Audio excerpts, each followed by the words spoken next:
How to turn a ordinary photo into a standing frame design using AI. As you can see, this is our ordinary photo, and here is the AI prompt we will use. Simply copy the prompt. Now go to ChatGPT. Upload your photo.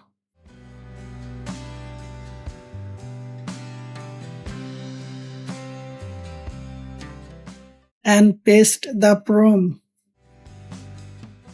Then click the submit button.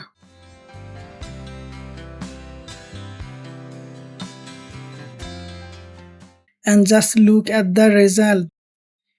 Your simple photo is instantly transformed into a beautiful luxury photo frame design.